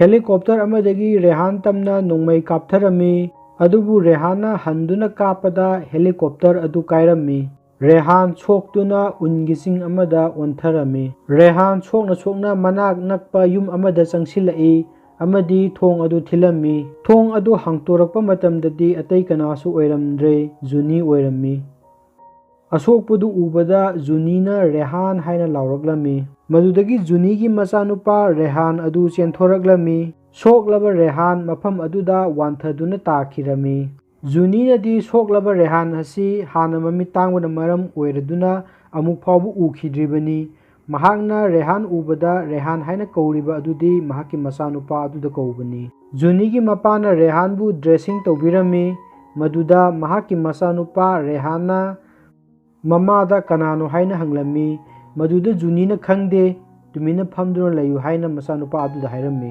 ꯁꯣꯛꯂꯕ ꯔꯦꯍꯥꯟ ꯃꯍꯥꯛ ꯒ꯭ꯌꯥꯟ ꯇꯥꯔꯛꯂꯝꯃꯤ꯫ ꯃꯍꯥꯛꯅ ꯍꯧꯒꯠꯇꯨꯅ ꯃꯍꯥꯛꯀꯤ ꯐꯨꯔꯤꯠ ꯑꯗꯨꯗ ꯇ꯭ꯔꯤꯒꯔ ꯑꯗꯨ ꯌꯥꯎꯕ꯭ꯔꯥ ꯍꯥꯏꯗꯨꯅ ꯌꯦꯡꯂꯝꯃꯤ꯫ ꯇ꯭ꯔꯤꯒꯔ ꯑꯗꯨ ꯌꯥꯎꯔꯝꯃꯤ ꯑꯃꯗꯤ ꯃꯍꯥꯛ ꯐꯨꯔꯤꯠ ꯑꯗꯨ ꯄꯨꯗꯨꯅ ꯆꯠꯀꯦ ꯇꯧꯔꯝꯃꯤ, ꯑꯗꯨꯕꯨ ꯃꯍꯥꯛ ꯑꯃꯨꯛꯀ ꯍꯟꯅ ꯋꯥꯟꯊꯔꯛꯂꯝꯃꯤ ꯑꯃꯗꯤ ꯂꯩꯃꯥꯏꯗ ꯇꯥꯈꯤꯔꯝꯃꯤ꯫ ꯔꯦꯍꯥꯟꯅ ꯒ꯭ꯌꯥꯟ ꯇꯥꯔꯛꯄꯗ ꯃꯆꯥꯅꯨꯄꯥ ꯔꯦꯍꯥꯟ ꯐꯝꯗꯨꯅ ꯌꯦꯡꯗꯨꯅ ꯂꯩꯔꯝꯃꯤ꯫ ꯃꯆꯥꯅꯨꯄꯥ ꯔꯦꯍꯥꯟꯅ ꯃꯄꯥꯗ ꯔꯥꯍꯨꯜ ꯗ꯭ꯔꯥꯕꯤꯗ ꯈꯪꯕ꯭ꯔꯥ ꯍꯥꯏꯅ ꯍꯪꯂꯝꯃꯤ, ꯑꯗꯨꯒ ꯃꯍꯥꯛ ꯑꯁꯤ ꯃꯍꯥꯛꯀꯤ ꯃꯄꯥꯗꯤ ꯁꯤꯈ꯭ꯔꯦ, ꯑꯗꯨꯅ ꯃꯤ ꯑꯃꯍꯦꯛꯇ ꯃꯍꯥꯛꯀꯤ ꯃꯄꯥꯅꯤ ꯍꯥꯏꯅ ꯈꯟꯕ ꯌꯥꯏ, ꯃꯔꯝ ꯑꯗꯨꯅ ꯔꯥꯍꯨꯜ ꯗ꯭ꯔꯥꯕꯤꯗ ꯑꯁꯤ ꯃꯍꯥꯛꯀꯤ ꯃꯄꯥꯅꯤ ꯍꯥꯏꯅ ꯈꯜꯂꯦ ꯍꯥꯏꯅ ꯍꯥꯏꯔꯝꯃꯤ꯫ ꯖꯨꯅꯤꯅ ꯔꯦꯍꯥꯟꯗ ꯀꯔꯤ ꯃꯤꯡ ꯀꯧꯕꯅꯣ ꯍꯥꯏꯅ ꯍꯪꯂꯝꯃꯤ꯫ ꯃꯗꯨꯗ ꯖꯨꯅꯤꯒꯤ ꯃꯄꯥꯅ ꯀꯦꯞꯇꯦꯟ ꯔꯟꯖꯤꯕ ꯀꯧꯕꯅꯤ ꯍꯥꯏꯅ ꯍꯥꯏꯔꯝꯃꯤ, ꯃꯔꯝꯗꯤ ꯃꯍꯥꯛꯀꯤ ꯐꯨꯔꯤꯠ ꯑꯗꯨꯗ ꯊꯥꯔꯤꯕ ꯃꯤꯡ ꯑꯗꯨ ꯀꯦꯞꯇꯦꯟ ꯔꯟꯖꯤꯕ ꯍꯥꯏꯅ ꯊꯥꯕ ꯑꯗꯨꯅꯅꯤ꯫ ꯖꯨꯅꯤꯅ ꯔꯦꯍꯥꯟ ꯍꯥꯏꯅ ꯀꯧꯔꯝꯃꯤ꯫ ꯁꯣꯛꯂꯕ ꯔꯦꯍꯥꯟꯅ ꯈꯪꯂ ꯃꯥꯜꯂꯦ ꯍꯥꯏꯅ ꯏꯪꯉꯛ ꯉꯛꯂꯝꯃꯤ, ꯑꯗꯨꯕꯨ ꯃꯍꯥꯛꯅ ꯀꯧꯔꯤꯕ ꯑꯗꯨꯗꯤ ꯃꯍꯥꯛꯀꯤ ꯃꯆꯥꯅꯨꯄꯥꯗ ꯀꯧꯕ ꯑꯣꯏꯔꯝꯃꯤ꯫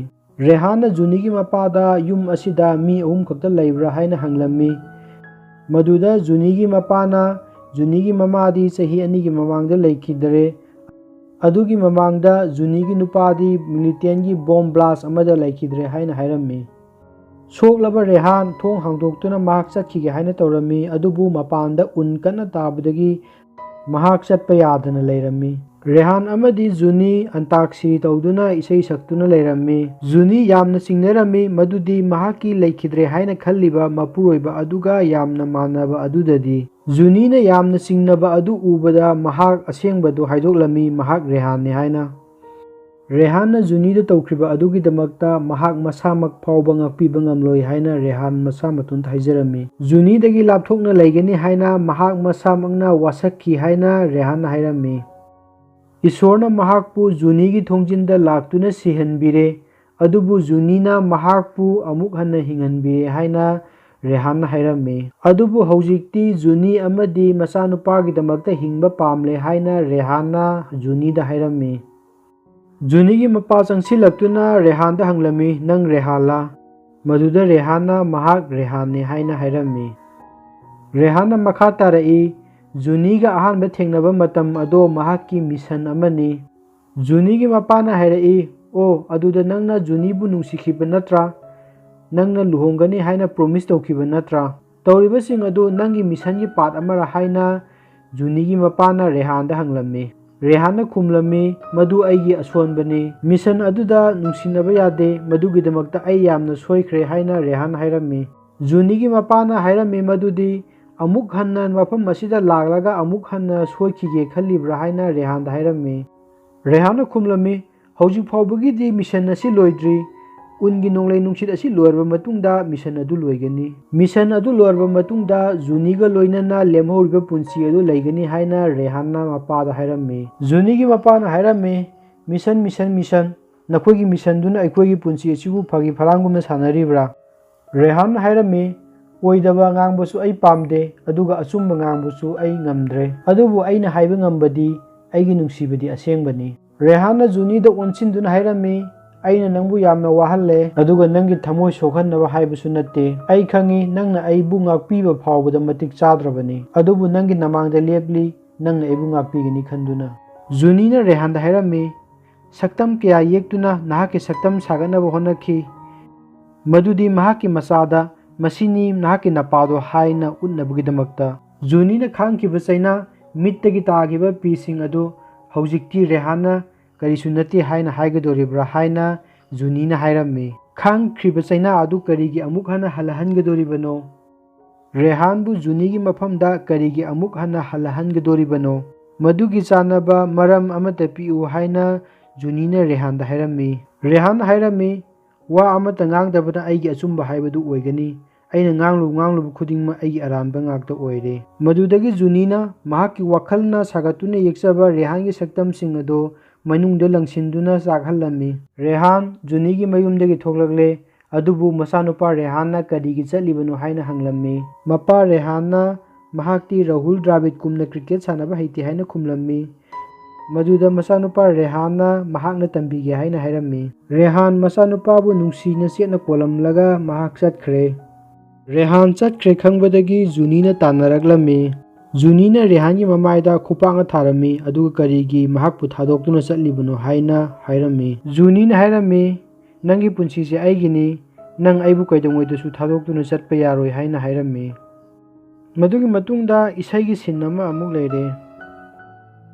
ꯖꯨꯅꯤꯒꯤ ꯃꯄꯥꯅ ꯇꯦꯂꯤꯚꯤꯖꯟꯗ ꯄꯥꯎ ꯌꯦꯡꯂꯝꯃꯤ, ꯁ꯭ꯔꯤꯅꯒꯔꯒꯤ ꯑꯦꯔꯤꯌꯥꯗ ꯑꯥꯔꯃꯤꯒꯤ ꯗ꯭ꯔꯦꯁ ꯁꯦꯠꯄ ꯂꯥꯜꯍꯧꯕ ꯑꯃ ꯐꯪꯅꯕꯒꯤꯗꯃꯛꯇ ꯊꯤꯔꯤ ꯍꯥꯏꯅ ꯄꯥꯎ ꯑꯗꯨꯗ ꯍꯥꯏꯔꯝꯃꯤ꯫ ꯖꯨꯅꯤꯒꯤ ꯃꯄꯥꯒꯤ ꯃꯃꯥꯟꯅꯕ ꯀꯔꯅꯦꯜ ꯑꯃ ꯃꯌꯨꯝꯗ ꯂꯥꯛꯂꯝꯃꯤ ꯑꯃꯗꯤ ꯃꯈꯣꯏ ꯔꯝ ꯊꯛꯃꯤꯟꯅꯔꯝꯃꯤ꯫ ꯀꯔꯅꯦꯜ ꯑꯗꯨꯅ ꯔꯦꯍꯥꯟꯗ ꯍꯥꯏꯔꯝꯃꯤ, ꯅꯪꯅ ꯄꯥꯝꯂꯕꯗꯤ ꯑꯩꯒꯤ ꯌꯨꯝꯗ ꯂꯥꯛꯇꯨꯅ ꯔꯦꯗꯤꯑꯣꯗ ꯅꯍꯥꯛꯀꯤ ꯌꯨꯅꯤꯠꯀ ꯄꯥꯎ ꯐꯥꯎꯅꯕ ꯌꯥꯒꯅꯤ ꯍꯥꯏꯅ ꯍꯥꯏꯔꯝꯃꯤ꯫ ꯃꯗꯨꯗ ꯔꯦꯍꯥꯟꯅ ꯀꯔꯅꯦꯜ ꯑꯗꯨꯒꯤ ꯃꯌꯨꯝꯗ ꯔꯦꯗꯤꯑꯣ ꯇ꯭ꯔꯥꯟꯁꯃꯤꯇꯔ ꯂꯩ ꯍꯥꯏꯕꯁꯤ ꯈꯪꯂꯝꯃꯤ꯫ ꯖꯨꯅꯤꯒꯤ ꯃꯄꯥꯅ ꯔꯦꯍꯥꯟꯒꯤ ꯐꯨꯔꯤꯠꯇꯒꯤ ꯇ꯭ꯔꯤगर ꯑꯗꯨ ꯊꯦꯡꯅꯔꯝꯃꯤ, ꯃꯗꯨꯗꯒꯤ ꯃꯍꯥꯛꯅ ꯔꯦꯍꯥꯟ ꯑꯁꯤ ꯐꯥꯅꯕꯒꯤꯗꯃꯛꯇ ꯊꯤꯔꯤꯕ ꯂꯥꯜꯍꯧꯕ ꯑꯗꯨꯅꯤ ꯍꯥꯏꯅ ꯃꯍꯥꯛꯅ ꯈꯪꯂꯝꯃꯤ꯫ ꯖꯨꯅꯤꯒꯤ ꯃꯄꯥ ꯔꯦꯍꯥꯟꯒꯤ ꯃꯅꯥꯛꯇ ꯆꯪꯂꯛꯂꯝꯃꯤ ꯑꯃꯗꯤ ꯀꯔꯅꯦꯜꯒꯤ ꯃꯌꯨꯝꯗ ꯆꯠꯇꯨꯅ ꯃꯍꯥꯛꯀꯤ ꯌꯨꯅꯤꯠꯇ ꯀꯟꯇꯦꯛ ꯇꯧꯅꯕꯒꯤꯗꯃꯛꯇ ꯔꯦꯍꯥꯟꯗ ꯍꯥꯏꯔꯝꯃꯤ꯫ ꯖꯨꯅꯤꯒꯤ ꯃꯄꯥ ꯑꯃꯗꯤ ꯔꯦꯍꯥꯟ ꯒꯥꯔꯤ ꯇꯣꯡꯗꯨꯅ ꯂꯥꯛꯂꯝꯃꯤ꯫ ꯖꯨꯅꯤꯒꯤ ꯃꯄꯥꯅ ꯔꯦꯍꯥꯟꯗ ꯅꯣꯡꯃꯩ ꯁꯠꯇꯣꯛꯇꯨꯅ ꯑꯦꯝ ꯇꯧꯔꯝꯃꯤ ꯑꯃꯗꯤ ꯃꯍꯥꯛ ꯑꯁꯤ ꯃꯍꯥꯛꯀꯤ ꯃꯆꯥꯅꯨꯄꯤꯒꯤ ꯅꯨꯄꯥ ꯑꯣꯏꯗꯨꯅꯁꯨ ꯂꯩꯕꯥꯛꯀꯤ ꯃꯥꯌꯣꯛꯇ ꯂꯥꯟ ꯍꯧꯕꯒꯤꯗꯃꯛꯇ ꯅꯣꯡꯅ ꯅꯣꯡꯅ ꯍꯥꯠꯄ ꯉꯝꯒꯅꯤ ꯍꯥꯏꯅ ꯍꯥꯏꯔꯝꯃꯤ꯫ ꯖꯨꯅꯤꯒꯤ ꯃꯄꯥꯅ ꯔꯦꯍꯥꯟꯗ ꯍꯥꯏꯔꯝꯃꯤ ꯃꯗꯨꯗꯤ ꯔꯦꯍꯥꯟꯒꯤ ꯐꯨꯔꯤꯠꯈꯥꯎꯗꯒꯤ ꯇ꯭ꯔꯤगर ꯑꯗꯨ ꯊꯦꯡꯅꯔꯦ, ꯃꯔꯝ ꯑꯗꯨꯅ ꯃꯤꯂꯤꯇꯔꯤꯗ ꯔꯦꯍꯥꯟ ꯑꯁꯤ ꯁꯤꯟꯅꯈ꯭ꯔꯒꯅꯤ ꯍꯥꯏꯅ ꯍꯥꯏꯔꯝꯃꯤ꯫ ꯖꯨꯅꯤꯒꯤ ꯃꯄꯥꯅ ꯀꯔꯅꯦꯜ ꯍꯥꯏꯅ ꯀꯧꯔꯝꯃꯤ, ꯃꯗꯨꯗ ꯔꯦꯍꯥꯟꯅ ꯆꯪꯁꯤꯟꯗꯨꯅ ꯇ꯭ꯔꯤगर ꯑꯗꯨ ꯃꯨꯟꯅꯕ ꯍꯣꯠꯅꯔꯝꯃꯤ꯫ ꯃꯨꯟꯅꯕ ꯑꯗꯨꯗ ꯖꯨꯅꯤꯒꯤ ꯃꯄꯥ ꯎꯟꯒꯤ ꯆꯤꯡ ꯑꯗꯨꯗꯒꯤ ꯅꯥꯟꯊꯗꯨꯅ ꯃꯈꯥꯗ ꯇꯥꯈꯤꯔꯝꯃꯤ꯫ ꯃꯗꯨ ꯇꯁꯦꯡꯅꯃꯛꯀꯤꯗꯤ ꯔꯦꯍꯥꯟꯅ ꯇꯧꯒꯦ ꯌꯥꯎꯅ ꯇꯧꯈꯤꯕꯗꯤ ꯅꯠꯇꯦ, ꯁꯣꯏꯈꯤꯕ ꯊꯧꯗꯣꯛ ꯑꯃꯅꯤ꯫ ꯔꯦꯍꯥꯟꯅ ꯀꯔꯅꯦꯜ ꯑꯗꯨꯒꯤ ꯃꯌꯨꯝꯗ ꯂꯩꯕ ꯔꯦꯗꯤꯑꯣꯗꯒꯤ ꯃꯍꯥꯛꯀꯤ ꯅꯅꯥꯖꯥꯟꯗ ꯄꯥꯎ ꯐꯥꯎꯅꯔꯝꯃꯤ ꯑꯃꯗꯤ ꯗꯤꯚꯥꯏꯁ ꯑꯗꯨ ꯂꯩꯔꯦ ꯃꯐꯝ ꯑꯗꯨꯗꯒꯤ ꯂꯧꯔꯅꯕ ꯍꯥꯏꯔꯝꯃꯤ꯫ ꯔꯦꯍꯥꯟꯅ ꯀꯣꯟꯇꯦꯛ ꯇꯧꯔꯤꯕ ꯑꯗꯨ ꯇ꯭ꯌꯥꯒꯤꯅ ꯏꯟꯇꯔꯁꯦꯞ ꯇꯧꯗꯨꯅ ꯐꯥꯔꯝꯃꯤ, ꯑꯗꯨꯕꯨ ꯂꯣꯀꯦꯁꯟ ꯑꯗꯣ ꯀꯣꯗ ꯂꯦꯡꯒ꯭ꯋꯦꯖ ꯁꯤꯖꯤꯟꯅꯈꯤꯕꯅ ꯈꯨꯗꯛꯀꯤ ꯑꯣꯏꯅꯗꯤ ꯍꯥꯏꯕ ꯉꯝꯂꯝꯗꯦ꯫